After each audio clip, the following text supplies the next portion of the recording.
in May of 2020 in the United States. We had a police officer involved killing of an individual by the name of Mr. George Floyd. I was one of the first chiefs to really speak out publicly. To me, those values, you have to stay true to them, or the task at hand is challenging me to abandon those values. You may have to make that decision to leave. And at midnight, there was a shooting where the person was killed, even up into the point of testifying against one of my own officers. As leaders, you get tested during those moments.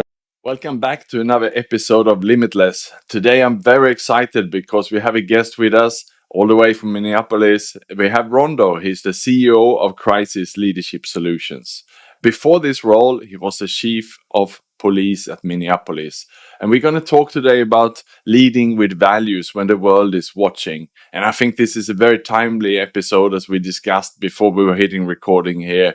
And Rondo then, as the chief of police in Minneapolis, was really leading with conviction through one of the most defining crises in modern American history. So with that, I will pass over to you, Rondo. Warm welcome. How are you today? Nick, thank you so very much, you and your viewers, for having me. I'm doing wonderful today. Truly excited about being here. Thank you. That's fantastic. So maybe we can start with a brief introduction to the listeners. You've done so much, and I'm so inspired to have you with us today. And let the listeners also get to know you, Rondo. Absolutely. So, Nick, I was born and raised in the American city, Minneapolis, Minnesota. It is towards the north. Matter of fact, our neighbor is Canada. So right about this time, we're looking towards warmer weather because we can get some cold weather here. But I was born and raised in Minneapolis, Minnesota. And Nick, at a very early age, my parents had always taught me and my siblings about selfless service, and whether that was helping out our neighbors, helping out the elders in our community. And so that sort of mindset and attitude led me to become a part of the police service in Minneapolis. And after 3 decades, I was able to really take on some leadership opportunities throughout my career there, which ultimately culminated in me being chief of police that started in 2017 up until 2022. Fantastic. And I know you've spoken about the importance then of leaders living their organization values in both words and actions. But how do you stay personally anchored to your values when there's so much pressure, as it must be at the top there as a chief of police? Yeah, it's a great question, Nick. So for me, my values just became part of my DNA, quite frankly. They were established and set before I walked into the doors of being a Minneapolis police officer. And they really were the anchor for me as I became police chief. I will also say, Nick, that, and I know in today's world, for many leaders, it's tough. It's difficult to lead people through very tumultuous times. But, to me, those values, you have to stay true to them. And the moment that you abandon them, your credibility, the trust erodes. It's very difficult to lead from that point on. And so, and you also, I think, Nick, have to make a very, maybe it's a moral commitment to say that if at any point in time I'm being asked or the task at hand is challenging me to abandon those values, you may have to make that decision to leave. And I know that's easier said than done for certain folks, but that's really how important I think those values and those principles are. Yeah, and has it ever come to the point in your life, Rondo, where you basically had to stand firm on your value, but it came at a high cost for you, and you walked perhaps away from something, or you had to put boundaries on yourself? And in that case, was it still worth it? Yeah, so that's interesting you say that. So I will tell you that some of your viewing audience members obviously may know or recall back in May of 2020 in the United States in Minneapolis. We had a police officer involved killing of an individual by the name of Mr. George Floyd. I spoke out very clearly and very early regarding that incident, that it was not right, and that the officers involved had abandoned their values. I was one of the first chiefs to really speak out publicly during that time for that incident. even up into the point of testifying against one of my own officers. And so, yeah, you get tested as leaders. You get tested during those moments. But I have to look myself in the eye. I have to look at my community. I have to look at the other members of that organization, and I have to hold true to that. I will also say, Nick, to your point, I spoke out on a political measure that took place during my tenure as chief, and because I also felt very strongly from an ethical and a value standpoint, and there was a ethics complaint lodged against me by a elected official. But I still felt firmly that it was the right thing to do at that moment in time. It was ultimately dismissed, but those are the things when I talk about values and being grounded in those, and also what moral courage is. And moral courage can be that you may end up risking your job, your employment, but if you're grounded in doing the right thing, Nick, that's where I'm always going to be. Yeah, thank you for sharing that, Rondo. And I think for the listeners and myself, it could be hard to imagine that kind of pressure that must have been on your shoulder going through that case, because not only America was watching, but all the whole world was tuning into that story. And for you to be in that situation, to not only stand up for your values, but even then stand up for what you thought was right, even if it takes that you have to testify, as you said, to someone in your own camp. So that takes some real courage and holding on when it's so challenging. And I know also, Rondo, that you talk about that hope is not just a mood, it's a practice. So perhaps it's something that we need to have cemented almost in our DNA there. What does then practicing hope or practicing this actually look like, especially leading up to a crisis, which can come at any time? Well, Nick, for me, and I do strongly believe that hope is not just a mood, it is a practice. Your people in your organizations are watching you each and every day. And Nick, as you know, as a very successful leader, that doesn't mean there aren't personal bad days Nick may have but they're watching us in how we show up in those spaces, Nick. It means something. What does that look like? It can mean making sure that your people are acknowledged, simply saying good morning, good afternoon when you're passing them in the hallways. It can mean taking time out of your day to have a one-on-one conversation with someone who may be struggling over something. Acknowledging people, not only within your organization, externally, making sure that you're praising people very publicly. And it also means, when the bad thing happens, especially as a leader, you hold yourself accountable, that you own it. And I have found, Nick, in my journey of leadership that, people may not like when something bad happens, but there is this sense of reasonable forgiveness. If that leader, if that individual says, you know what, I made a mistake, it was the wrong decision, I hope that I can move forward on this. Most people that I've come across, Nick, they can understand that. What they have pushback on is if you deflect, deny, and you don't want to take any accountability. And I would just also say too, I also know that our children are watching us during some of these critical times. And it's important that they see adults leading in a way that also gives them hope. And so that's how I've chosen to lead and live my life. Wonderful, Rondo. There's two things I want to dig deep in here. One is the children watching, but before that also, you're talking about building relationships in, perhaps should we say, the quiet moment so that we are ready for crisis, because something will always happen, because that's life and that's the world we live in, and it comes when we least expect it. And in my work then, working with mental health and working with depression or even suicide prevention and so on, what I learned in my work was that we have to build the strong relationship and be vulnerable and build up the trust in the good times so that we are ready for the tough times. And I would imagine in a line of work that you was in, that would be demonstrated full on. Maybe you could elaborate a little bit on that. Yeah, and Nick, you said a word that I think it's very important, because I was able to embrace and accept this early on.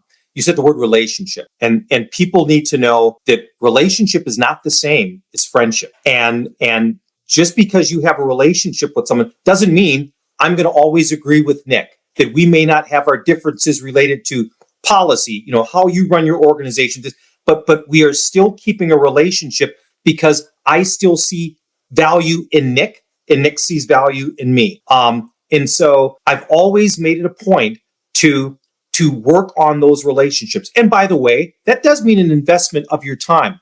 It can't be fake. They have to be genuine relationships. But I will tell you, they do pay dividends in the end, because when the crisis occurs, and Nick, you know this very well, time is not your friend. You do not have the luxury to pause, wait, let me think about it for a week or two. And the last thing you ever want to do in a crisis is, now I need to extend my hand to Nick while the crisis is raging. It is so good to build those relationships during the quiet moments. And it has absolutely served me well to know that when I needed help, when I needed support during a crisis, I could pick up my phone. And these were relationships, again, that were nurtured, that were built, that were strengthened during those quiet moments. Yeah, and if we take you back, Rondo, to that challenging case that we referred to before about Floyd, which was so sad and the whole world was watching then, and you stood up for your values, and you spoke and you even testified against your own at that time. Who was in your camp then? Did you have people who you felt you could rely on? Because I could imagine that it could be very lonely, very isolating otherwise. Yeah, that's a great question. And I will say that, leadership is lonely. There's a lot that as a leader, whether it's in private sector, whether it's in government work, you take on so much. And I think it's very natural for leaders to shield and protect their people from any sorts of stressors or things like that. But because I had built a lot of those relationships during the quiet moments, I just knew that support mechanism was there. And even if people may have disagreed with me, and certainly I'm not claiming I didn't have people that didn't disagree with me, but they always knew that I was always trying to do the right thing. And even if I fell short, Nick, they were there. They were supportive. But I will tell you, and you are in an area where you're doing great work in terms of mental health and self-care. I will say that, Nick, being full disclosure, I preach that often with my people in the organization, but I was probably not the best person self-practicing it myself, particularly during the times of a crisis. But there were certain things that I did to sort of give me hope, give me inspiration. I will tell you, during the summer of 2020, there's a actor, Ralph Fiennes, and he has a recording from the Rudyard Kipling poem, If. I played that every day during the crisis. And it was just something that got me motivated, that calmed me and also gave me hope. But so, yeah.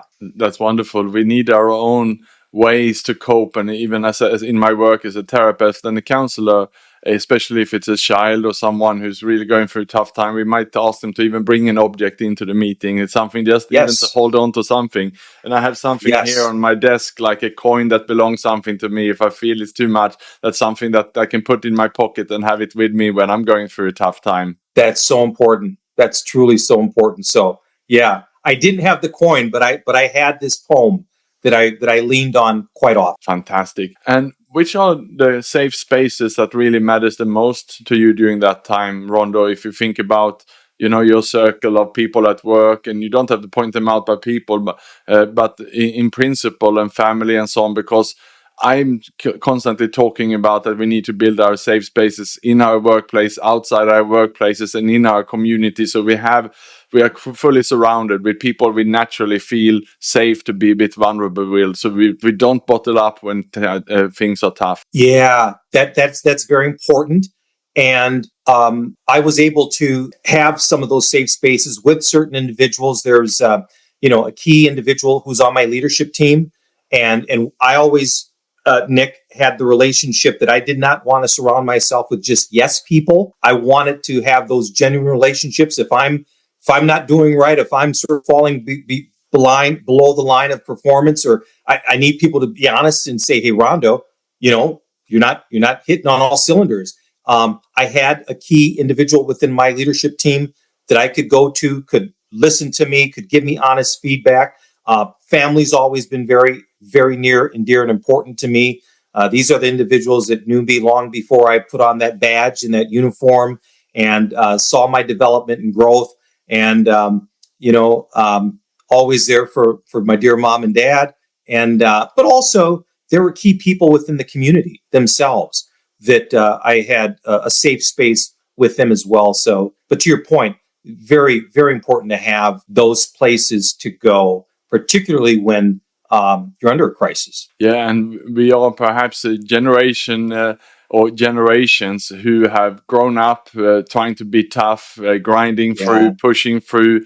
Many leaders of the outgoing generation of leadership have that kind of mindset: big boys don't cry, be a man, and that we just should be tough, right? Have you come across that, Rondo? Oh, Nick, I think you probably lived my life in that, because sadly, in the policing service, exactly as you described it, I remember early on in my career, there was one evening I was doing patrol service, and at 10 o'clock at night, I went to a baby not breathing call. The baby was deceased. At 11 p.m., I went to a very horrific traffic accident. And then at midnight, there was a shooting where the person was killed. I go back into our police station house, and I'm sitting there in the chair, and I'm just alone. I'm trying to just process all what just occurred. And a very veteran male sergeant came in. He sees me. He kicks the stool that I was sitting on and says, "Hey, kid, suck it up. Get back out there." And by the way, that was, as you described, Nick, that was that generation in a policing service that is predominantly male,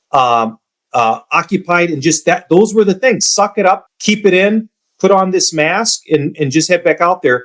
But we have known, and certainly through your work, that's not healthy. And at some point in time, there's a cost to not addressing your own mental health and wellness. And so, fortunately, the policing service has gotten a much better. We're able to talk about it now. We're trying to eliminate the stigma of the word trauma, and provide resources for our folks. So, but you just described some of that journey almost exactly as I remember it.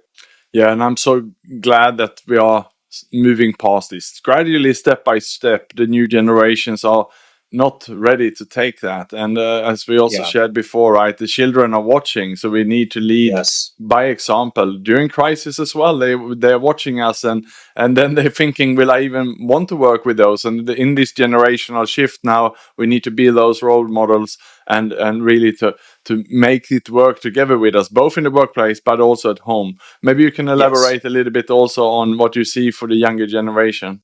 Well, and here's, Nick, where I may lean on you for your expertise in education, because I also know that we have a younger generation that this is oftentimes how they communicate. And I was in a generation of, you picked up the phone or you talk to people and your face-to-face conversations. I just know that a lot of our younger people, that's not quite the way to do it. But I will say that a couple of things that we're seeing, certainly over here in the States. I'm seeing, particularly in the policing profession, where when my generation was, you worked all the major holidays, you worked the overtime, you worked. And there was some sort of false sense of pride that you were this get them charging worker. Now the new generation, Nick, they value time away from work. They want to do certain things. Meditation, breathing exercises, things that generations ago it would not have been dealt with in a positive way. They're doing that. They're taking better care of themselves physically. They're finding different outlets. They don't have to socialize outside of work with the same people they work with. And so I do see better, more positive things in terms of their own self-awareness when it comes to their own personal health and well-being. And so I think that's so very important. We also, I will say, as a profession, are providing much more resources for officers, and also recognizing their family members are along with them on the journey too. Their spouses, their children. So I think this generation is learning from our past mistakes, And I think they're much healthier today. We are fully aligned there, Rondo, and I think that's a beautiful place to end this conversation today, ending with some hope, the new generation Yes. taking over and being more connected with each other and valuing the balance of life, that it's not only work, but it's also what we do outside of work. So, Rondo, anything that I forgot to ask you, anything you want to leave with the listeners before we let you go? No, I will just say, Nick, I think it's so very important because one of the things I also know is that today's generation, they receive their information in far more different formats and platforms than when I was years ago. So the fact that you can be a part of so many people's lives and give them this important information to better help them strengthen their mental health, their spiritual health, whatever that is. The fact that you're able to do that and reach so many people on your platform, kudos to you, and great job you're doing. Thank you so much, Rondo, and thanks to all the listeners as well. We have had a wonderful conversation with Rondo. He's the CEO of Crisis Leadership Solutions and the former Chief of Police, Minneapolis. We've been talking about leading with values when the world is watching. So thank you again, Rondo, and thanks to all the listeners.